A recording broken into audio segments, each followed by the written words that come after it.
Welcome to Momentum Trading Group. We're going to discuss support and resistance as well as looking at trends. So the first thing I have here is an S&P 500 daily chart. Now you'll notice when you start talking about support and resistance, what we're looking for is multiple things at specific prices. The way that we always like to do this is we always like to start with our largest time frames first, and then we'll zoom in. Whenever I look at trends, the first thing I always want to identify is two basic points of data. The first 2 points are opening and closing prices, and you want to compare them against multiple. So you want to see multiple things lining up in particular zones. A lot of times guys will look at these overstretched areas and say, well, there's support there and then resistance there. I'm more inclined to saying I want to look for consistent things at specific values. So just to give you an example, if we wanted to go ahead and wanted to just look at the markets and get a sense for what I'd be looking for is I'd be looking for a support level somewhere in this range or resistance level somewhere up in this range. You'll notice you have multiple things at that particular level over time. So for me, 1977.25 would be a resistance level or a ceiling. And then a particular support level would probably be somewhere right around this particular range right here, this 1972.00 price.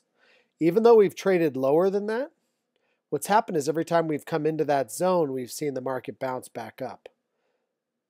As well as the market always settles on two values, the opening price and the closing price of each one of those candles.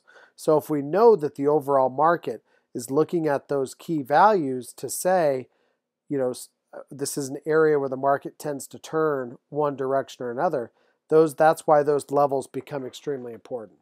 So in looking at this particular chart, if you go back in time, you can see right through here, when this level broke, you can see this major cascading or waterfall down, and we just identify trends. So you can see, yeah, it traded above this point, but ultimately you could say there's definitely a support level or resistance level at that 2004. Back down in here, we've got some consistency right through there in that 1990.75.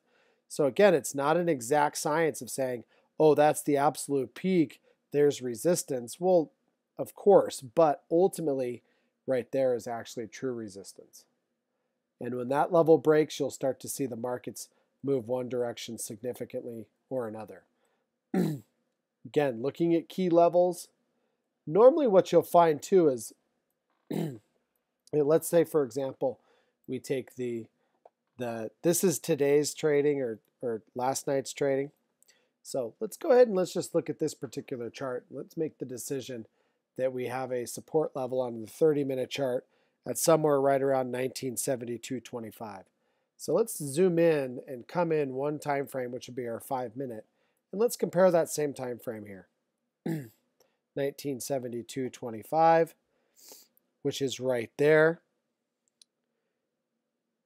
Maybe we bring it down somewhere in this range, but this would be an area that would be some support. You can also see how this market came up here and then pulled back into here and gave us another level. That normally is an indication of previous support as well. That old ceiling acts as you can see how it went up and then pulled back and then bounced. So you can see right there that there's a support level right through here. And again, we're not necessarily looking at the extremes in price, we're looking at consistent values. So right through here, we could say that there's support. Right through there, we could say there's support. So as this came down and started to bounce, and then again at resistance, you can see every time it got up into this range, it sold off, it sold off, it sold off, it sold off. So we would say somewhere right around here would be our resistance level at 1993.75. So those are some key values. Now, if you go into a 1 minute, you can see how this really starts to zoom in here. But again, same thing. See how it bounced, came right up to these highs, pulled back like it was going lower, and then just took off through there. And you can see where it came, same thing here. So where it came back, it started to bounce higher. That's a pretty good indication of what we refer to as price support.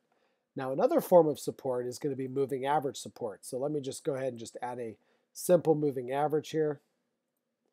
So I'm just adding a 10-period moving average just to give you guys kind of a reference point. You can see how as price was in this uptrend, up till right there, you can see how this moving average had acted as a support level. And then right through here, it did the same thing. Right through here, it did the same thing. And then it failed coming in through there. So you can see how this 10-period moving average can act as a support level whenever we're looking at these charts. You go to a 5-minute, you'll see similarly right through here how that moving average had acted as support in there. So just a real basic explanation of support and resistance. Support's just the floor, resistance is the ceiling. Another word you'll hear them used is going to be demand zones or supply zones. And again, all that's just referencing is there demand for the price there, or is there supply at that level? Just like in real estate, is there more supply or is there more demand? So hopefully that's been informative, and we'll look forward to getting more videos out to you. Thank you.